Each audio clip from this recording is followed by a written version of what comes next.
प्रेम करना ईश्वर तक पहुंचने का मार्ग बन सकता है? व्यक्ति से स्वार्थ भरा प्रेम होता है, जिसे हम प्रेम कहते हैं। उसमें वासना होती है, उसमें काम होता है।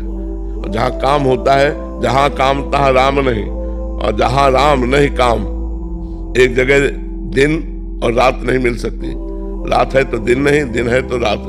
तो काम है तो राम नहीं, राम है तो काम नहीं। हम किसी भी व्यक्ति से, चाहे स्त्री से या पुरुष से, अगर लगाव रखते हैं तो कोई स्वार्थ बुद्धि होती है, कोई अपना मतलब निकालना होता है, अपनी वासनाओं की पूर्ति होती है। जैसे कोई लड़का किसी लड़के से कहता है मैं आपसे बहुत प्यार करता हूँ, ठीक है, आप प्यार कीजिए, मैं कभी शरीर छूने नहीं दूंगी।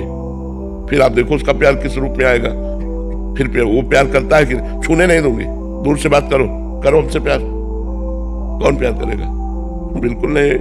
यहाँ लिखा लेना, वहां लिखा लेना, प्राण समर्पित करने का नाटक करना, लेकिन वो अपनी वासनाओं की पूर्ति चाहता है, इसलिए वैसा करता है, चाहे लड़का हो चाहे लड़की हो। यहाँ प्रेम कहाँ है? प्रेम है कामना रहितम, और आपका प्रेम है कामना सहितम। कामना के बिना आप प्रेम कर ही नहीं सकते। और प्रेम शुद्ध होता है कामना रहितम, सूक्ष्मतरम, अनुभव स्वरूपम, प्रक्षण वर्धमानम। कहाँ प्रेम है? यहाँ प्रेम है।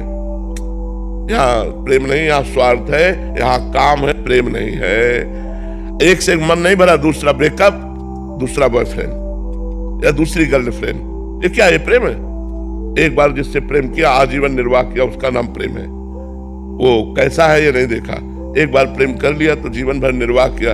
अब यहाँ तो एक गंदगी बढ़ रही है, दिमागों में, शरीरों में वासनाओं के खेल बढ़ रहे हैं। ये हो क्या रहा है हमारे समाज को? कौन सा दिमाग खराब हो गया है कि कौन सी पद्धति चल रही है? फिर आपका ब्याह होगा, आपको एक पति से संतोष होगा?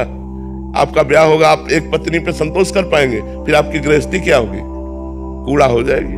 वो दूसरे से प्यार कर रहे, तुम दूसरे से मिल रहे हो, क्या मतलब रह गया पति पत्नी का? क्या मतलब रह गया एक अच्छे मित्र का? अच्छा मित्र वो नहीं बन सकता जो व्यभिचारी है, जो गंदे आचरण वाला है, वो कभी अच्छा मित्र नहीं बन सकता।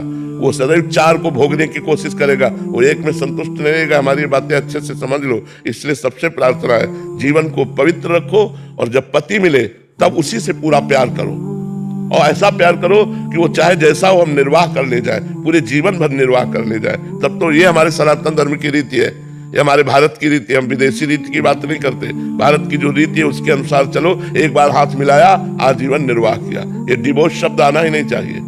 तो ये क्यों आता है? व्यभिचार प्रवृत्तियां इसलिए आता है, आज इससे, कल उससे, परसों उससे। ये क्या है?